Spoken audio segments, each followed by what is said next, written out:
going on, everybody? Episode 78 of the Patio Slave podcast coming at you right now. It's Anthony, your co-host, with Nate and Tony. Nate and Tony, what's going on, folks? Yo, what's up, man? Yo. Back on the West Coast, but missing you guys dearly.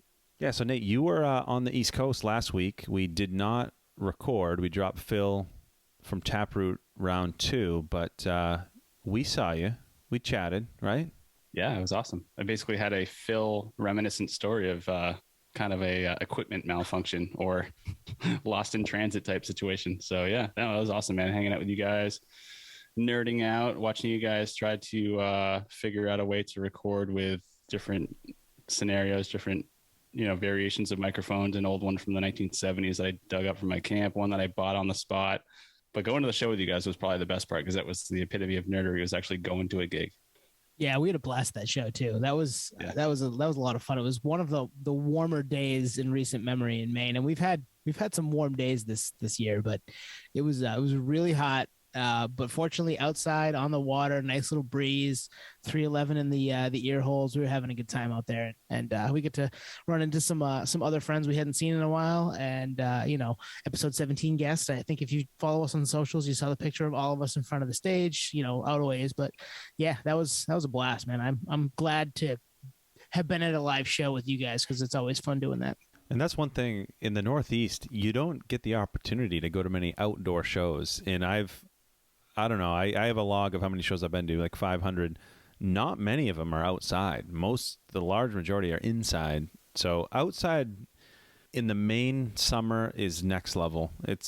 I'm sure if you're from warm weather, you're like, yeah, whatever. But no, it's awesome. If you're on the water, which is where we were, great show. And, I just remember like turning to you guys for some of the deep cuts that I didn't expect, like Misdirected Hostility from self-titled album by 311. I was like, damn, I never thought I'd hear this live. Sick Tight too. Sick Tight was awesome. Oh yeah. From Chaos.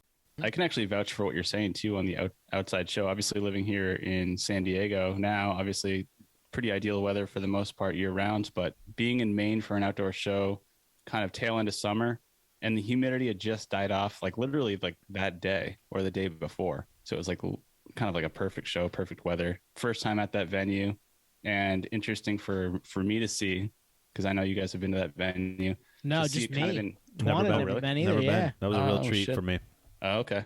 One thing I couldn't help geek out on with both you guys and our guest Rob was knowing that that's essentially stage one for that venue, that they're eventually going to probably build that out with seats, and it's going to kind of go through this crescendo of a full-on build-out where they'll probably like a VIP section, kind of like what we used to see at what is called Meadowbrook in Guilford, New Hampshire. They went through those same stages back in 2001. It was just an open field with an open stage that they would take down and put together. Thompson's Point, they build that stage for every show, but I think at some point that will be a permanent stage with all sorts of different luxuries at some point. I think you're right. I think that could definitely be something we'll see there. They've been doing shows there now back again for probably the better part of a decade, 7 years, 2014, I think was the year we go back and listen to episode 52. That question is answered. We talked to Lauren Wayne, who books it. Yep. She did answer that question, but it's pretty wild that it's turned into a pretty awesome summer destination for tours, and to have them back this summer, be outside, be at a venue that I've been to a handful of times, but you guys had never been to, but it's just a great spot for a concert. Like the sun goes down over the water to the lefty the stage, and again, go check our Twitter at Patio Slave, and you'll see the picture that is our header is the sunset at a show at Thompson's Point. So it's a pretty magical spot if the night is right. Yeah, I was going to say that build out would cement their presence for long term, but I don't think they're going anywhere anyway. So, but yeah, kick-ass show. Good to see you, Nate. Hopefully you're back. You didn't take your nerdery with you, so I still got your nerdery in the basement, which I'm happy about. True. I look at that stuff every now and then. Nate's grab bag. It makes its way into our social media from time to time. Yeah. Plus, I'm paying rent, right? You guys get to take some free stuff every once in a while if you want. Every month, get something.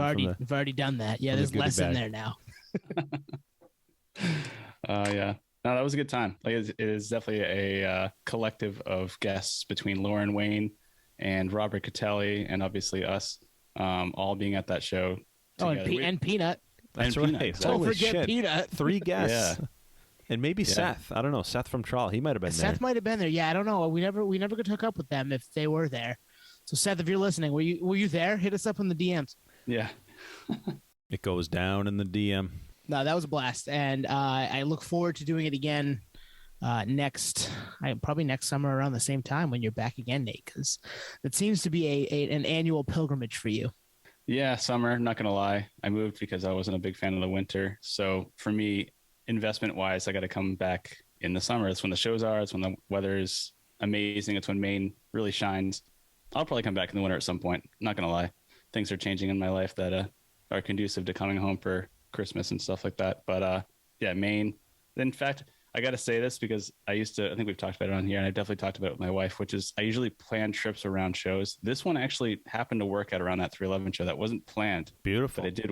Yeah, it worked out great. So It's a good time of year to be in Maine. Late August, early September. Right?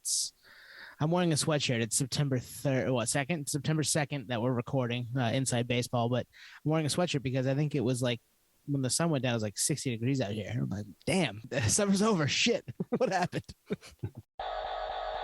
All right, so that was last week. This is this week, and we got some cool stuff planned for this episode, right? We got a little new music roundup. We haven't done that in a while. It was a pretty big release. The last couple weeks, some big releases came out, and we're going to hit on a few of them. Where do we want to start? So when you're hearing this, a lot of these releases came out about a week ago. The ones that we're going to hit on the most. We've talked about Turnstile a few times because we brought up Turnstile during our best of 2021 so far. Just the EP there that they put out, which was kind of a teaser for the album. The album dropped, right? So it's now. If you're hearing this, it's early September. The album's been out for about a week plus, and I mean, damn, it did not disappoint, right? Oh, it's awesome. And I know we heard that what was like an EP that had a few teaser songs, and it had like that whole, and I'm going to keep quoting this, like the Reading Rainbow vibes. I didn't realize that was going to kind of transcend throughout the whole album, which is kind of cool. So it's basically like there's a sequence in and out of all the songs, which I thought was really cool. Speaking of 311, Nick Hexum actually gave them a big prop post, or maybe it was just a story on the album and the band a few weeks ago, or maybe I think it was the week that I was in Maine. So not to tie it back to 311, but everyone's listening. And yeah, man, I'm a fan. I listen to it pretty heavily because it's such an easy album to listen to. It's like a sing-along album. Speaking of live shows, I feel like that would actually be a very good album in its entirety translated to a live show, which I rarely say because you obviously want to hear more than just one album. But the way it flows together as a collective unit would be kind of neat to see that in show. Check Twitter, check YouTube. There's clips from their recent few shows, and it's pretty wild. Like, great stage presence. They've always been known for the live show, and I think these songs, from what I heard, translate very well. Yeah, I love this record. It's a great record. I think the production is next level, and it's super polished. And for a band like them, it can go one of two ways. It can be like, all right, this is a polished turd, or it can enhance the experience. And I think that's what it does. I don't think it takes away from the essence of them as a band. I think it enhances them. I think a lot of people were like surprised by this record, or like I saw some chatter online like this is the sellout record or whatever. It's like, fuck that. They've been on Roadrunner for a couple albums now. If you look at the trajectory, like, this makes sense. Like, go back and listen to Time and Space, go back to listen to Nonstop Feeling, where they kind of channeled 311, tying it back to 311 again. It makes sense. Like, even on Time and Space, there's that quirky interlude called Bomb, which would fit right on the money with Glow On. And like, they've been that band from the hardcore scene for years. Like, Pitchfork has always loved them. They were on Coachella 3 years ago. Like, this is, I don't see any other direction but this album for them. And I'm like, I don't know them, but I'm fucking stoked for them because I think this is a good thing. I mean, you knew them before this, right, Twan? Yep. Yeah, see, I did not know them very well. I've heard the name. Maybe I'd heard a song. Maybe, you'd mentioned them. Who knows? There have been some kind of touch points for me, but it's never been something that I've sought out.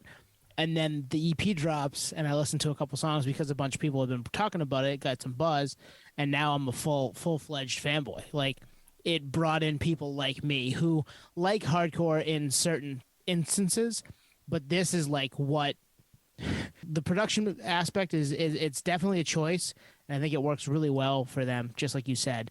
And it's because of things like bringing somebody like me in, maybe even you, Nate, where there are totally aspects of the hardcore scene here, but it's so accessible.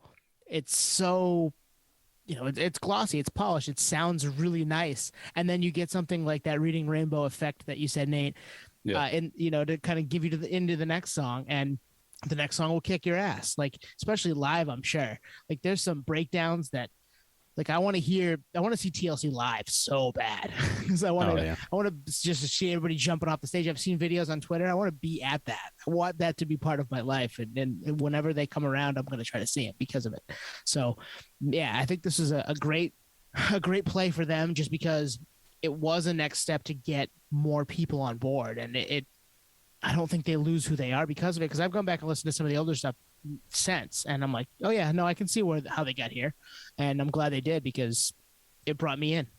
I love your assessment. I just started thinking about it in my head just now, and it reminds me of the band Kings of Leon when they came out with Only by the Night. That was like 4 albums in, I say maybe 3. I think it was 4, but their albums before it are super grassroots Tennessee rock and roll, whereas Only by the Night also is, but it has that kind of mainstream-esque point to it where it brought in people like me. I didn't know about the band beforehand and became a giant fan ever since. But it's like, it's not really a sellout move. It's really just where they are in their career. And if it's label pressure or whatever it is, it's not even a sellout move. It's like, well, it's their career. So it's like, if you don't want to move more units, like, well, shit, like that's what they do for a living.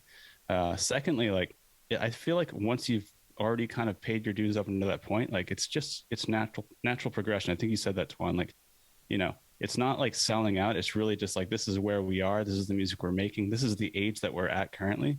And we're going to make music that we feel good about. And if it happens to transcend to new people like you and I, Tone, even better. So it's really, it'd be different if it was like a Coldplay Shotgun Blast, like this is our overproduced album, buy it. It's on Target ads everywhere. Like that's a different kind of realm of in your face. But this is like, we've already paid our dues. This is where we're at today. If you like it, awesome. If you don't, that's fine too. So I think this is a perfect album, and timing wise, like it's not like they've been working this hard for nothing. Yeah. And the parallel that I have in my head is, I don't know if you guys know this band, but there was a band on Bridge 9 in the mid 2000s. They were called Ceremony, and each album was kind of a shift slowly away from really aggressive hardcore punk. Like the singer was fucking a madman. I saw him a bunch of times back in the day, Henry Rollins Jr. And then in the early 2010s, they moved to Matador Records, that's like who Julian Baker's on now. And they put out this like really indie shoegazy album, and it was like totally unexpected. And a lot of people that I saw online are comparing what Turnstile did to that, and it's just not, I don't think it's that big of a leap, and I just keep going back on that. It's like you saw it with Title Fight when they put out Hyperview. It was like kind of a shoegazy hum worship album, which I can see that was a big leap, but Turnstile I don't see as a big leap. I'm kind of surprised that I mentioned this in text, but I didn't really give it its due to explain it. That there aren't more hardcore bands or bands of this ilk, not necessarily even hardcore, maybe punk, maybe adjacent, that haven't tried something like this. I feel like they're doing it the best, so maybe that's why maybe there are bands that are doing it, but that's why I haven't noticed it. But I think like there's some elements of like Duran Duran and like 80s synth pop on here that like just totally. Yeah. What other hardcore band is going to pull that off, or what other hardcore punk band or punk band in general is pulling that off? Not many. So maybe that's a testament to them, that they're just doing it well. But I haven't noticed a lot of it. And Twan, you'd be better off explaining that than me. But I don't think a lot of bands do this because maybe it would piss some people, some hardcore enthusiasts that are just like, stay in your lane, I want to do that, off. But fuck, man, like why not bend the genre a little bit and do something a little different? Yeah. No, if you read the blogs and you read Reddit and Twitter and all that shit, no, there's a lot of people like that. Yeah, and I think it's a timeless record, and I think that gets back to the way it was produced. I'm trying to think if anyone's done it like that. I mean, in the mid 90s, Roadrunner had a thing with like Shelter, and I don't know if Civ was on Roadrunner or if they were on I know they were on Revelation, but they kind of straddled that line of like hardcore roots, but trying to branch out there a little bit. I feel like this is the most seamless. And even when you add in that synth, the synth pop or whatever you want to call it, it still works. But cool record. Cool fucking record. Very cool record. Yeah. Yeah. All right. There's another one. There's one that we've talked about in the past, too. The Halsey with 9 Inch Nails backing her record. If I Can't Have Love, I Want Power, I believe is the name of it. Love the title. Love the title. Yeah. And, I mean, I've been a fan of Halsey anyway, fairly recently over the last few years. Just, I find her interesting. I think she doesn't just fall into the pop star aesthetic. She like tries to change things a little bit and put out a little more thoughtful music than just here's some saccharine, deal with it. And this is obviously right up that alley. It's let's take a chance. Let's do something different. Let's collaborate with Trent Reznor and Atticus Ross and make a darker, but still with some pop sensibility record. And fuck if she didn't knock it out of the park. Oh, 100%. And for me, I'm a late bloomer on Halsey. So for me, anything associated with Trent Reznor is kind of like a stamp of approval, really. It's like if she's worth collaborating with, it's obviously something worth checking out. So I know that is somewhat sellout for me to say, but at the same time, like, I didn't know her, so it's an extra vouch. And, actually our topic tonight is albums we've never heard. So it kind of goes along with that. Like, this is out there. She's collaborating with a mastermind in the music industry, and his sound is definitely in the background, like straight up on the intro, right? That's like, is it Closer that comes to mind? Yeah, there's a couple of those. There's a couple times when I listen to it, I'm like, oh man, I hear this. This sounds like a Nails song, but Halsey's singing over it, which is fucking badass. Yeah, exactly. And the interesting thing is I heard it, but she is obviously so prominent in the songs that that's obviously her album that I almost forgot that he's even in the album or that he's in the background. Like he's so kind of molding around her art that I forgot that he was even involved and just realized like, oh, this is an amazing album. And then towards the end, I'm like, oh, actually this is Trent in the back. This is really cool, which is saying something, right? Because it means that it's not a 9 Inch Nails record featuring Halsey. It's actually Halsey featuring Trent. So I think that's pretty rad. Actually, there's a question I had for you guys, because you guys are bigger Nails and Trent fans than me. I mean, obviously I like him and love his stuff, but so question is, if you didn't know he was involved with this and you put this record on, could you pin it back to him? Like, obviously it's a darker sound for her from her past material, but could you pin it to Trent, you think, if you didn't know it? I think yes. That's a really good question, because I got lost so many times forgetting that he's on the album that I want to say I want to say no. Actually, first instinct, I would say no. I would have to see it in the credits. And my yes isn't because I think he dominates the record, because he doesn't. She does. Yeah. And her, I completely agree with you, Nate. This is not a 9 Inch Nails fanboy saying, oh, cool, he brought in Halsey and put her together. No. She's been, I liked her stuff before. I like Manic that came out a couple of years ago, has some really, really good songs on it. And that was her. So, and we talked about her last summer with the MGK record, because she was on a song with MGK. And we were like, damn, I would take a whole album of Halsey doing pop punk songs. And then when this dropped, I remember texting you guys saying, damn, I thought I wanted a pop punk record with Halsey as a front person, but no, I just want her over this piano from the first track. That is a fucking vibe. And it really, the whole record is like that. And it doesn't disappoint. So she is very multifaceted and can kind of fit in whatever, chameleon type lane she needs to, because she's talented. You made a point that you feel like she took a risk with this album, and I totally agree. So I listened to this album, and it wasn't like a headphones on just listening to it. It was kind of in the background.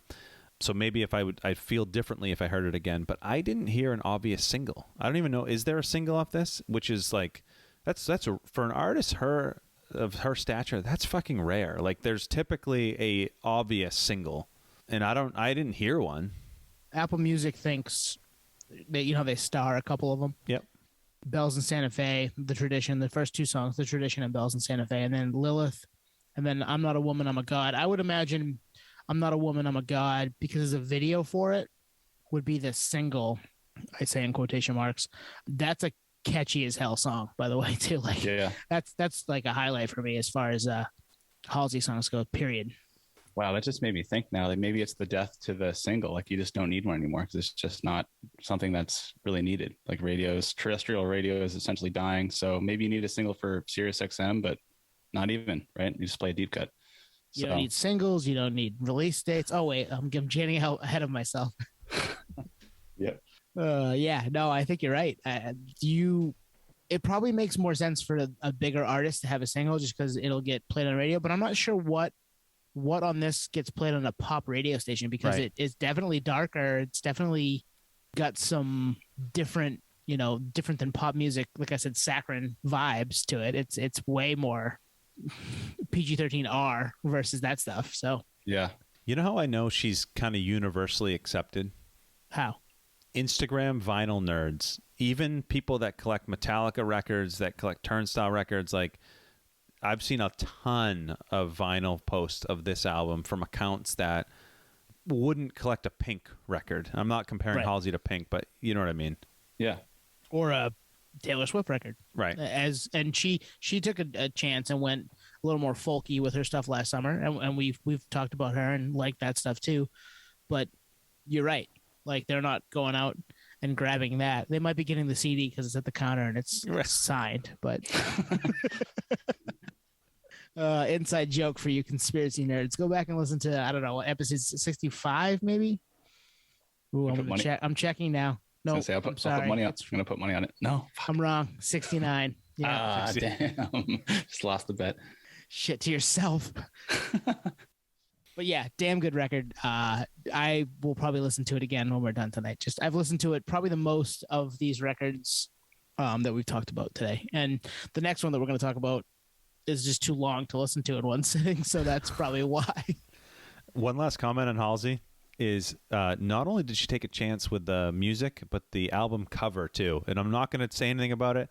I'm going to let you, the artwork, you as a listener, go check it out. Yep. It's out there. It's out there. It's out there. Good call. So we have one more that, as I hinted at, was almost 2 hours long with a couple of different versions of tracks on it. That's probably why. But Kanye, Donda dropped Saturday? Yep. Or overnight Friday last week? Yeah, clocking in at an hour and 48 minutes. So I'm a big, as we've talked about on here before, I like value when it comes to buying albums, especially as a kid. So an hour and 48 minutes, I don't even know how that's possible to get away with that. But Kanye's got some power in the industry. He's officially a billionaire, so he can kind of do whatever the hell he wants, I guess. But Nate, would it be value though? Because that's double album territory. You're paying $19.99 for this back in the day. So maybe it's not value. I know if it's a double album, it's that thick jewel case that doesn't fit anywhere. Yeah, exactly.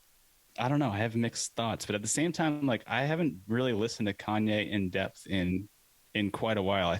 I want to say since 808s. No, Twisted Fantasy. I think is the last time I really paid attention to what he was doing, and kind of fell off a little bit. I don't know. I think I was confused on the album. That there was a lot of tracks that it seemed to kind of. I mean, there's obviously a lot of repetitory, especially the first track, right? Donda, Donda, Donda, Donda, Donda. I'm always trying to figure out Kanye West. So this is another confusing, throw me for a loop album by Kanye West. And like you said, I had a hard time getting through the whole album just based on the length, which is unlike me. But I've also been kind of distant on his music for the most part for the last 5 or 6 years. So I don't know. What do you guys think? I want to talk about Kanye, but I don't want to get too in depth because I am going to tease that we may be doing a Kanye episode in the not too distant future with a guest that may or may not also be putting out a double album. Weird, I know. Mm-hmm. So yeah, there's some Kanye stuff that we're gonna leave on the bone just cause. But I'm with you, Nate. It's similar to his last couple of albums. There's some stuff on here that's really really good, and then there's some stuff on here that's like this needed a little more time in the oven, and then there's some stuff that I just don't need. And because it's an hour and 44, you're gonna get that, or whatever, an hour, whatever, 48. You're going to get that. And this is a Kanye thing. He puts out great music when he's focused on putting out great music. And I think he was here. I just think he thought everything was great and needs a check here and there to kind of rein him in and cut some stuff down and make it a little more of a concise album. Because there is a classic Kanye album in here. It's just 12 songs. And, maybe some rearranging of some of the arrangements, but there's some really good stuff in here. Like the song with The Weeknd's great. I think it's Hurricane. Yep, Hurricane. Off the Grid's great. I like Jail a lot. The first real song. Yeah, there's Moon's cool. Like there's some good stuff on here. It just needs to be a little shorter and less of a run-on sentence. Yeah, I think you nailed it. When you have an album this long, like there's gonna be filler, and you get that with this album. The other thing that I just can't get away from is it's too feature rich. There's too many fucking features, and I don't know. I know a few of them. Like I remember hearing, obviously I know The Weeknd, Travis Scott, Lil Baby's on there, but there's others I didn't know. And to me, it feels more like a project. It's not an album. It's like Kanye West presents or something. You know what I mean? Like you remember Dre presents The Aftermath, and he had that Been There, Done That song. It's almost like that. It's almost like a label showcase. Like I feel like where for like I had to like while I was listening to it, I had to Google like track list with features to understand who was on it. I did that too. I did the same thing. Yeah, because it wasn't on Spotify. The features, it wasn't, which was interesting. Yeah, it's not on Apple Music either. Yeah, it's not cohesive. I think if you trim it down, this would be a much better experience, I think, for the listener. But full disclosure, I haven't even listened to the back half of it. I just couldn't get there. Yeah. I was going to say our attention spans have definitely shortened just like everyone else. One thing I got to say though, and I was completely surprised, especially like you just said, Twan, you couldn't even look it up on Spotify, which is where I listen to it, is the Hove. Jay-Z came back into the picture, which is always kind of nice knowing that they had a little falling out. So Jay-Z and Kanye West back together on this album is good to know that they're patching things up. And it's actually a pretty good track. I mean, anything with Jay-Z and Kanye on the same track is gold. I mean, I don't know. Is it though? You know, you're familiar. I thought his verse was kind of weak. I did too. Yep. But I mean, Watch the Throne 2 confirmed. Yeah, exactly, and that's like the bigger story here, because like the bigger story. That They're verse was like yeah. cooked in an oven. It was, he was nowhere. They weren't near each other. He just sent the beat, and that's true. I don't know. It's like that Drake. The Kanye verse in that Drake album where Jay-Z's rapping about cake, cake, cake. He raps cake with cake or something. It's like, oh yeah, you're better than this, man. Yeah. That's a good point. I think it was really just a familiar voice. Like you said, all these features that you didn't know. It's like, oh, Jay-Z, I know this guy. I know. Well, you perk up, right? You obviously will perk up when you hear Jay, because you know it's Jay, and it's Jay-Z. Like, this means something. Yeah.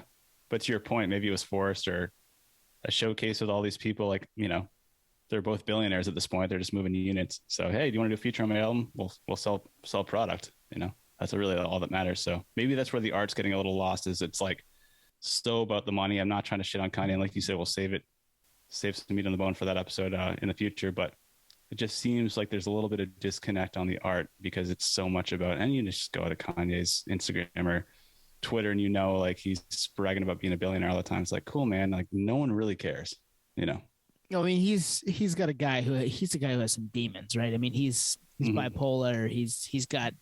There's some stuff going on there with him that is just outside of the world of music, is why he is who he is, and it makes him musically really good at what he does when he wants to be focused on that. And it's one of those things that's just going to be difficult. I don't want to get too obviously in the weeds on what's going on with him mentally, but he's also coming off, you know, a divorce, so you're going to get long sprawling "Here Are All My Feelings," because this is a therapy session for him, I would imagine. So Kanye, I think there's a lot we can dig into, and we're certainly going to, as Tone teased. But one of the narratives around this album was this whole fucking game of musical chairs that him and Drake were playing with, like, all right, when's your release date? You show me your release date, I'll show you mine. And it got us thinking, do release dates even fucking matter anymore? And what do you think, Nate? Like, do you think release dates matter in 2021? I definitely do. And part of it is what we talked about, and I don't know the episode number, you might, Tone, is around COVID, especially because we had talks about, oh, why are you holding out this album because of COVID? Everyone's listening, streaming. It really doesn't matter. But it actually does in retrospect. Now that we're in September, COVID is, pandemic is still happening, but people are out, people are buying things. The energy is different. So us talking about these albums is different. We're more ecstatic about it. We're not trapped. Our personal lives are a lot better than they were back in March of 2020. So I guess that for some kind of context, like I think it matters timing wise. Also, dropping an album around Christmas opposed to, let's say, like March or something, or February, dead of winter, you're really not shopping as much. Whereas if you're buying an album, I don't know, November for December for Christmas, it's a gift. So there's different metrics on when you drop the album in terms of sales. And on top of that, what you just said with Drake and Kanye, which is competing release dates where it's like, oh, if this is going to drop, there's no way we'll get the number one spot. So we actually should push the release date based on that alone. So between like emotional timing and holidays, just like anything else that gets marketed through, holidays, like, oh, we're going to drop this on Halloween for this reason. I think it does matter. But interestingly enough, it doesn't matter at the same time, right? Because it's all, for the most part, digital. So you should just really release things at will if you have the opportunity to do so. So I'm a little double-sided on it, but ultimately I think it does matter because there's just so much that surrounds that release date based on really marketing efforts at the end of the day. So for big artists, yeah, you think release dates are a good idea? I think for big artists, they are a good idea. I think for artists that are going to go out, like you said, and tour essentially and use the release date of the album into a time where they can maximize their profits on it, maximize their exposure on it, I think there's still a thing. For even a guy like Kanye, I mean, he hasn't had a release date in how long? When was the last time he put a record out that had a release date? Was it My Beautiful Dark Twisted Fantasy? It might have been.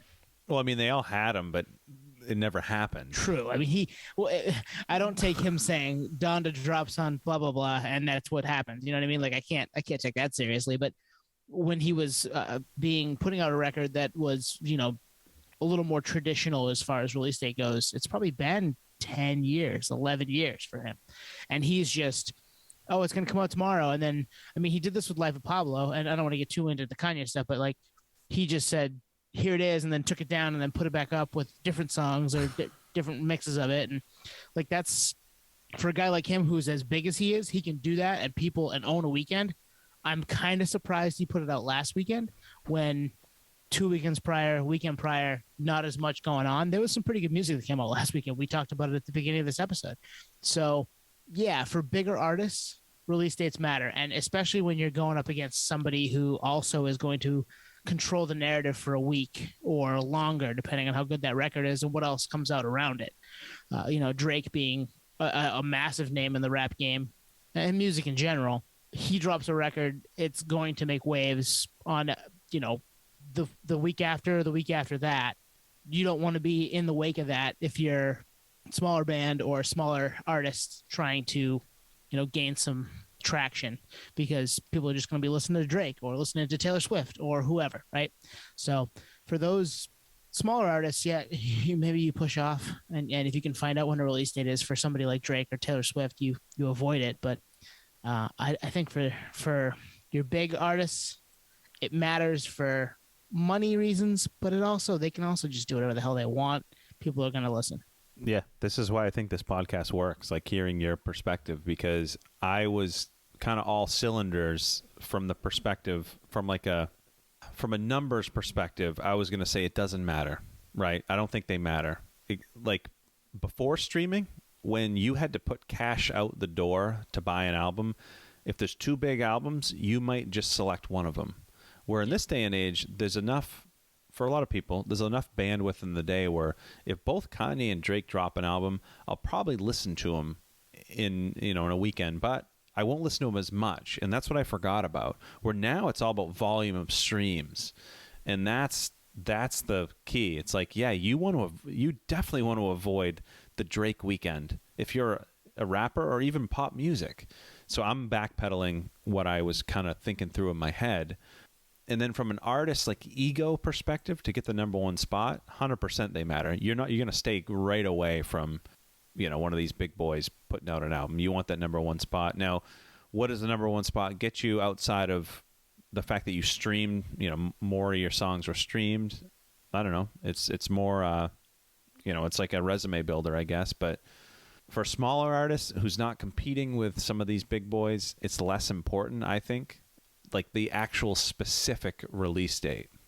I don't think that matters. But for the big boys, yeah, you probably want to stay away from a Drake release weekend, which honestly, I feel like that's what he did with this, where it was like, all right, I'm going to bait this release and then just drop it to avoid any risk of being beaten by Drake, which they're titans. I don't know how that would have gone. Well, he did it with 50 Cent, remember? And he destroyed him. Oh, yeah. 50 Cent. Forgot about that. Like pretty much ended 50's career. Like he has been irrelevant musically since then. Yeah, and he went bankrupt, right? Allegedly. Now he's an actor though, so like good on 50. We like 50. We're just saying, like Kanye was like, all right, yeah, I'll go toe to toe with you, and 50 was like, let's do it, and that was the end of 57. Exactly. It's like a celebrity death match. Yeah, I think that it's interesting. I think the only reason this is such a unique question, release dates matter, is because, for me personally, just thinking about through the pandemic, is the connotation around the release date. Let's take the pandemic out of the picture completely. If you drop an album around Halloween, it'll always have those memories around Halloween because you listened to the album at that time, and whether it's positive or negative, it'll be tied to that. So if it's negative, you might kind of shelve that album for that reason, even if it's a really good album. And I even did it during COVID. Like there's albums that dropped during COVID that I'm like, I should revisit that album. And I don't. And I think it's because it's, subliminally like, that was a really shitty time. Even though it's a really fucking great album. And it's unfortunate. So like I said, pandemic aside, even though I use it as another example, there are certain times in my life where albums drop that I think are really good albums, but I literally never visit them based around that. And I don't think it's on purpose. It's literally just the timing where it dropped. So, and not that, artists have any control over your personal life or what's going on, but ultimately, like if you drop an album around Christmas or some kind of like happy time, especially summer, I think all bands would prefer to release their albums in the summer just because that's when everyone's kind of doing stuff and everyone's in a good mood. But 311, it's no accident they put out their albums every year in the summer. Oh, totally. Yeah. You drop an album in June and bam, tour, summer tour. We're outside. Everybody's having a good time. It's just good vibes all around. Yep. Yeah. What do you guys think? If you, not you guys in general, but listeners out there, hit us up. Let us know what you guys think about this, because I wonder, like, I could be talked into both sides of this, depending on the band, depending on the type of music, depending on all of these things. Like, I think an indie label, a band that's smaller, that's like, yeah, this is when we can actually print the records and send the records in the mail to our fans that actually give a shit about buying physical media. Yeah, the release date matters. So you could talk me into all of it. But yeah, if you guys have thoughts, hit us up, PaudioSlavePodcast@gmail.com or at PaudioSlave on Twitter and Instagram and TikTok, even in the DMs if you want. Yeah, I mean, just you two, the unique perspective that I did not think of made this super fun. All right, boys, we are going to get into a mini segment. A mini segment, which is classic albums that we've never listened to or given the time of day. Right? That's the gist of it. Yep. Who's first? Yeah. We're each going to do one, right? We're going to, because Twan and I, before we came on tonight, kind of talked a little bit about, we each had one that, we'll save for another time, which we'll explain at the end, but one each, right? Yeah, one of many. I probably have a lot, actually, considering all the recommendations that I've had just on this podcast. Well, not all of them are classics. They're just ones that we like. Classic albums are like albums that were maybe widely considered to be, big, commercially successful, critically acclaimed, et cetera, et cetera, et cetera. I'll lead off. We did a post about the Black Album, Metallica. Yep. A couple weeks back. I know the singles. I have never listened to that album. Holy shit! Hot take. Wow. Yeah, that's insane. Never. I mean, I know the singles, and I can say that about a lot of Metallica records. But like I know Enter Sandman. I know, it's. I know who Metallica is. They are obviously very, very, very well known as a band. We've talked about them numerous times on this podcast, fairly recently as well. But yeah, I know Enter Sandman, the Sabbatrue, the Unforgiven, Wherever I May Roam. Like I know the songs Nothing that were matters, played for sure. everywhere. Yeah. Yep. But I've never listened to it front to back. And that's probably it's obviously a fault of mine, and I like Metallica less than you guys do probably, but I don't dislike the band. It's not like I'm anti-Metallica or what they stand for, but I mean Lars can be a dick, but it is what it is. But yeah, never listened to that record front to back, and I will now because we're talking about it, and I'll probably get shamed into it. But yeah, that's a classic album that just turned what 30 the other day. Yeah. We posted about it. 30 years old. I have only heard the singles. Sorry guys. Sorry world. Well, when you said Lars is a douche, so I have to ask: is that part of the reason? Do you think? Because obviously we all grew up in the era of Lars Ulrich suing Napster, and so many of our age group were like, yeah, fuck Metallica, in a time where it was probably the time to get into Metallica as a, I don't know, 15, 16-year-old. True. Do you think that's part of it? Or That's a great point. And honestly, he probably gets a bad rap. Like, he is seeing this world where his music is being ripped off from him and they're seeing no money for it, when people could be out buying the record at their record stores, CD stores, whatever, and people are like you and me are downloading, Enter Sandman for our football CD mix in 2000, and he's like, "Fuck, what the fuck? These kids are stealing money from me." I get it. I see that side of it from him, but he did get painted as kind of a dick, and that's how we ended up here. But yeah, that might have been part of it. It could have been, but I listened to him before that. I don't dislike the band. It's never been I don't like Metallica, so fuck that record. But that could be a little piece subliminally. So I'm going to quick tangent here and bring it back home for us. Say we only released our podcast behind a paywall, but we knew there was a pocket of people that were getting their hands on it. Would we care? For free? Would we care? I don't think so, but that's a hard question to ask because we're part of that generation, right? Right. Yeah. Right. So, Yeah. I would want to know why they were doing it that way, and if they cared that much, why wouldn't they want to be part of the paywall ecosystem? But at the same time, this is a labor of love. Like, we've made $0 on this because we love doing it. So we've made negative. I'd probably be like, cool, more people. Yeah, we're in the hole. We're in the red a little bit, guys. So if you want to hit us up, I'll make the Patreon at some point. But we have go on Good Pods, right? Well, you could tip us on goodpods.hk at Good Pods, I think, is the Twitter. But yeah, if you listen to podcasts through that, if you're listening to us on Good Pods, leave us a tip.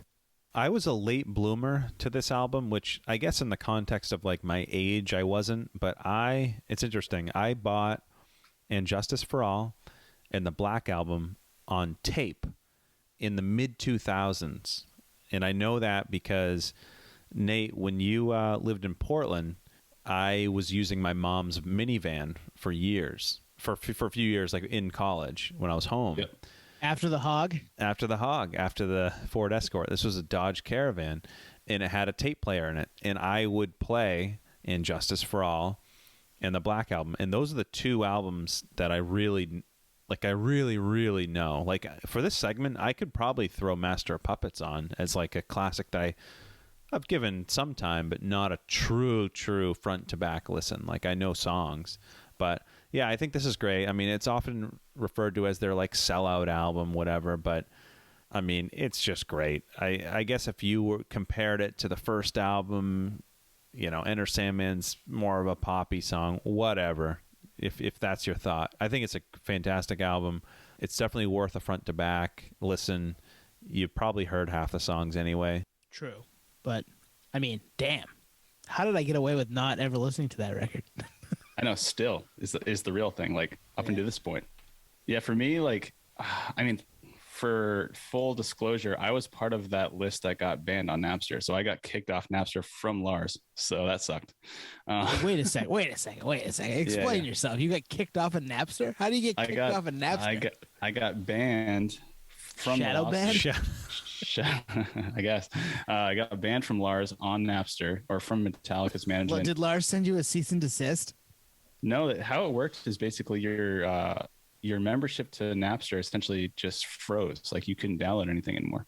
So the trick was to download things misspelled, and you were able to kind of get away with it that way. So Metallica could be spelled with like numbers and stuff like that, but you couldn't actually search for the actual song correctly, which is really unique. But yeah, so that's why I asked you that question earlier, because I had to chip my shoulder about that too. But because I saw Metallica at Woodstock and again at Summer Sanitarium, seeing them live, I became a fan almost because I saw them live. So I collected all their albums. My brother actually bought me Kill 'Em All as my first album from Metallica. Nice. But had it not been to seeing them live, I probably would have been in your boat, subliminally, like you said, pissed at Lars, like, fuck these guys.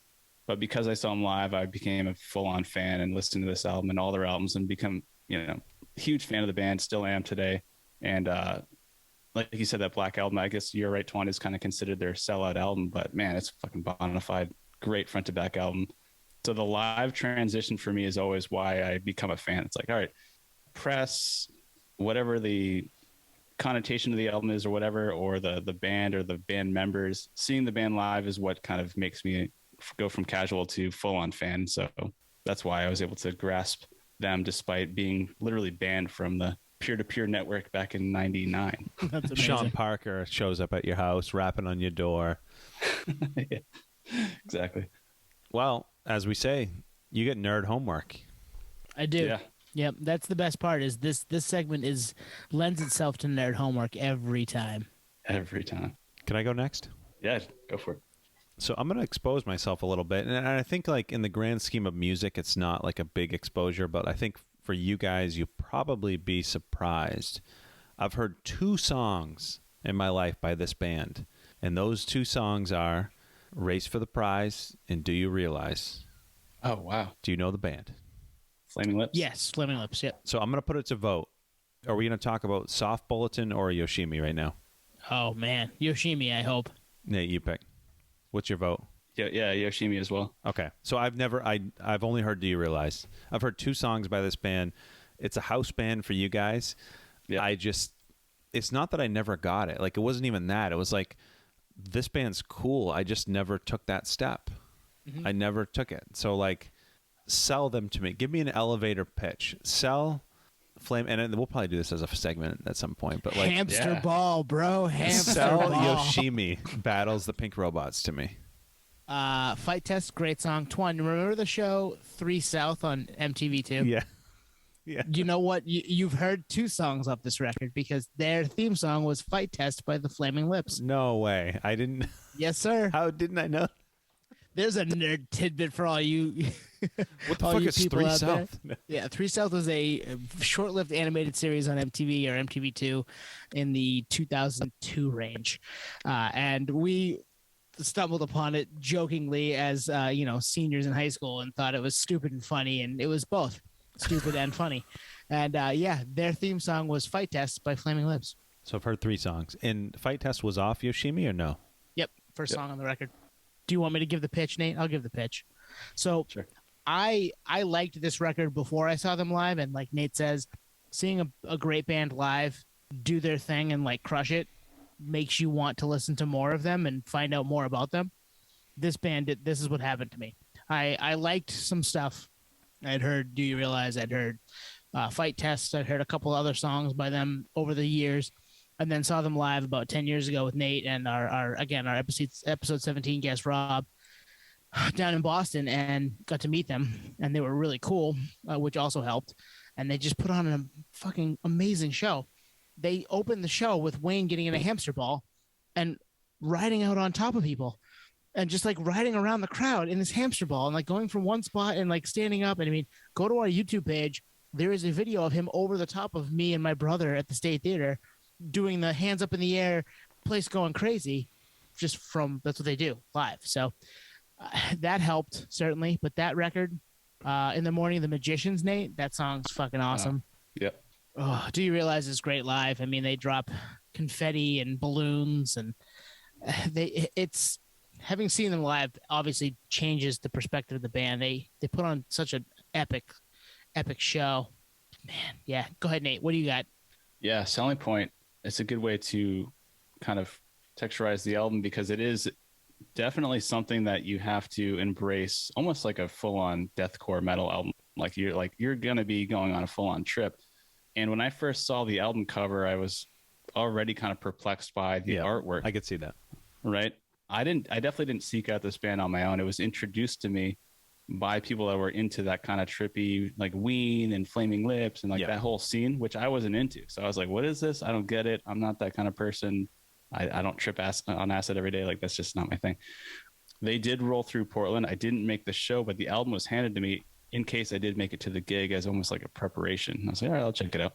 So I threw it on and listened to it front to back, which is, on a CD, you can do that, right? Kind of like a vinyl record. This is circa 2002, I think it was. So this album had just dropped. The show was at the State Theater, and I didn't make it to the show, unfortunately, at the time. But I really liked the album a lot, and it was really captured me at the moment, just because it was like a completely different genre, kind of like some of the music that you've brought to the table on this podcast, Anthony. Like, wow, I don't know this, but I think I like it. Like, I think this is something I can get into, and it's not even like a scene I ever thought I would fully understand, and definitely don't identify with it if I have to say it in a way of like I wear this kind of t-shirt and not that kind of t-shirt. But I loved it. I fell in love with the band as soon as I spun that record, and have been a fan ever since. Seeing them, like you said, Twan, definitely changed my fandom from like base level to like huge fan. And really because of Wayne, the singer, is a huge music fan, and the way he talks about music, I really like kind of leveled with him on, which is like music is this experience, it's this way of life, it's this appreciation, it's a way to really be happy about everything and every moment of every day, because life's beautiful and music is an expression of how fortunate we are to be alive. And I was like, oh man, I've always been very keen on expression, especially in a positive manner, and that was like something I really identified with at the time. And I was like, oh god damn, this is sweet, even if I'm not tripping balls while I'm listening to this music. It was just something like, all right, this is cool, like it's a different way to express happiness and expression. So yeah, to sell it basically it's a whole different element.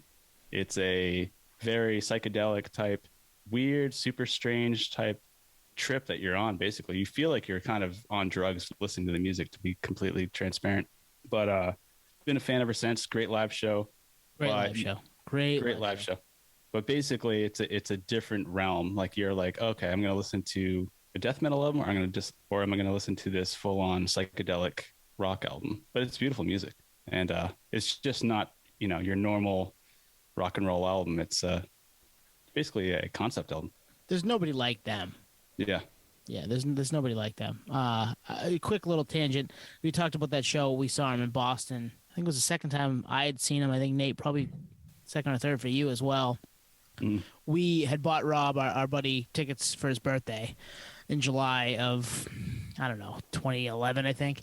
And we get to the show, and Rob had like pulled a couple strings and was like, oh man, like they hooked us up with better seats. So we sold the tickets we bought for Rob out front of the show.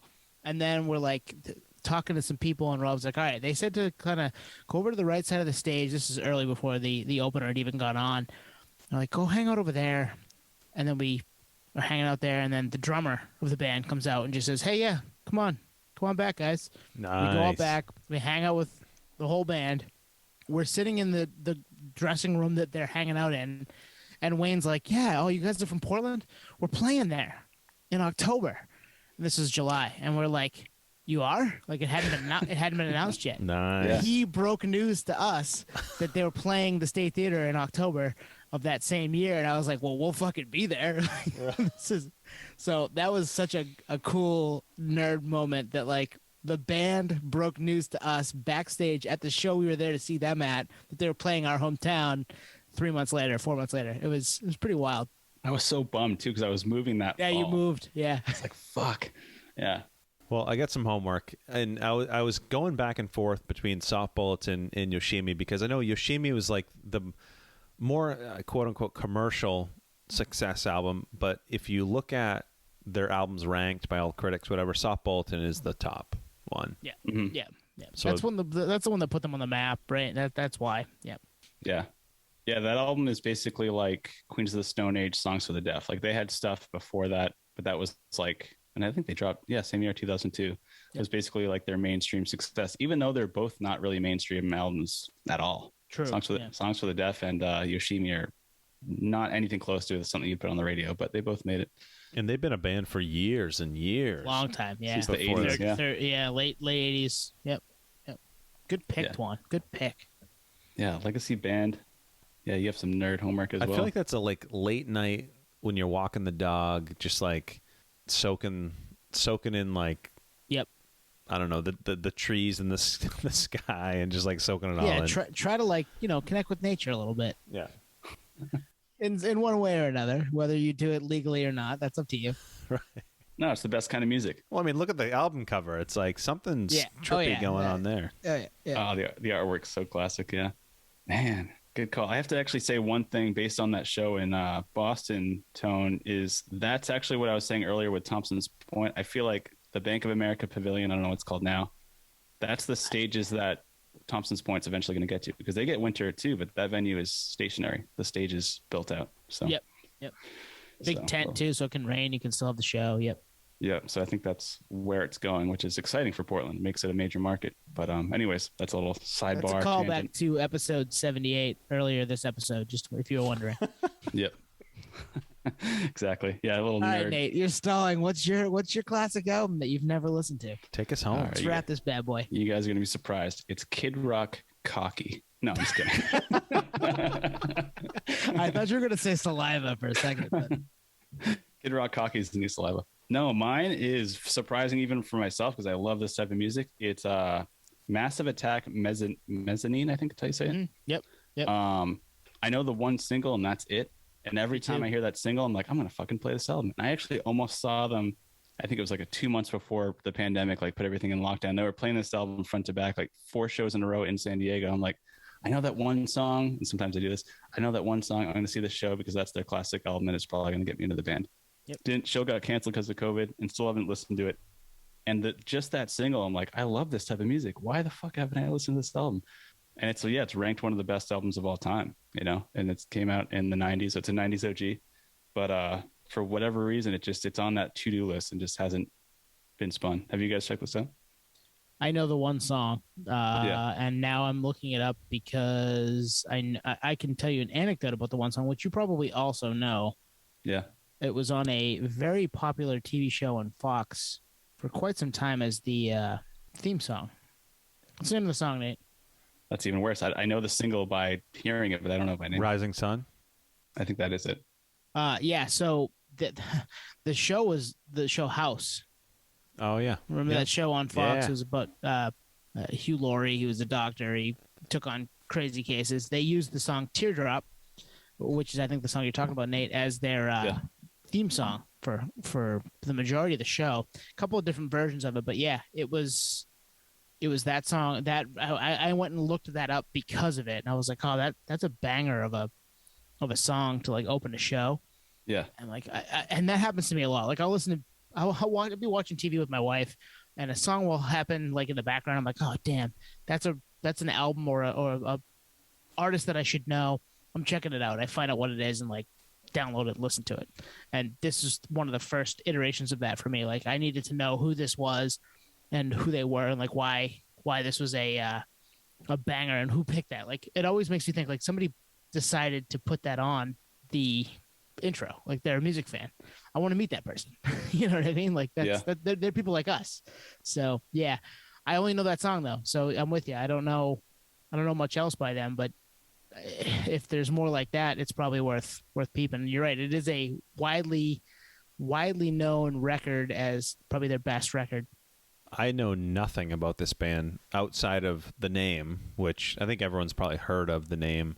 I definitely seen the album cover. I would never have guessed Mezzanine was the album cover, but I just looked up the visual. I've definitely seen it, and I've probably seen it on like Rolling Stone top 500 albums, whatever list. I couldn't tell you what genre music. I mean, I can tell now because I just looked it up, but I couldn't have told you what genre music. Who, like, what world are they in? I almost feel like, are they in like a Blur or like who's in their realm? Portishead or something, bands like that. Yeah, okay. I think so. Yeah, this is homework. I know nothing about it. In fact, I'd have to look up Teardrop to see if I even know it. I think you'll know it. You'll know it. Yeah? Yeah, I think it's been in multiple movies. And yeah, like you said, Tony, it just stands out and it kind of captures you. But for whatever reason, I just never listened to it. But I guess I'm not alone here. And timing always matters, right? It dropped on April 20th, 1998. So like we were young, we were kids. And it definitely wasn't like a mainstream band. Not that we were listening to Limp Bizkit. Yeah, the Biscuit. Yeah, Biscuit got more attention. But that scene, like you had to look for it, I think. Unless you were in Europe or something. Or it's considered trip hop or electronica. I definitely was not into that scene, especially then. Even now, like I, seek certain things out, but for the most part, it's something I have to actually dig into. This album in particular, so I'm happy that I'm not alone here because I'd feel ashamed. Huge following. Like I looked it up, almost 3 million monthly Spotify listeners. Yep, still crushing it. So that tells me they're probably still active. That's a good question. I don't know enough about them. Yeah, I mean they got to be because the show here that got canceled. It was 4 shows back to back playing this album front to back. I'm like, oh fuck, dude, I'm like the one that's going for the single. Yeah, but you probably would have ended up liking them and been like telling us all about them after the fact. So oh yeah, exactly. There is something to be said for seeing a band live and being like converted by it. That definitely happens. Yeah, it's the best way to be a bandwagon fan. It's like, all right, cool, I saw them live, so now I fully understand that. Or like I used to say on here, a live album. Like if you can't go to the show, you get a live album, you kind of get a greatest hits, and then also kind of a feel for what they're, I don't know, how they're acting or what they're trying to translate. Nerd homework for all you folks out there. If you have never listened to one of these, listen to it. Hit us up. Let us know what you think. If there's a classic album that you have on your list that has just never made it for you to like give the time of day, I want to hear that too, because like this is a repeatable segment for us. We will definitely do this again. We did it as a mini segment tonight because we had other stuff we wanted to get to from the last few weeks and didn't want to spoil too much of stuff from down the road. But yeah, hit us up. Let us know the classic albums that you haven't given the time of day, and we want to do this again. This will come up again for sure. Yeah, I'm not gonna lie. I feel like this might be a good spin the wheel type episode in the future. Could be with another guest, maybe. Who knows? Oh yeah, perhaps. Yeah, no, this has been real. Glad to be doing this again. Thanks for everyone that's listening. And like Tone said, hit us up. Cheers, everyone. Yeah, thanks for tuning in. We'll be back. We got some cool stuff planned, some guests from all over the map. If you like what you've heard to date, you'll love what we got in store. So thank you for listening. We'll see you next week. Peace, potheads.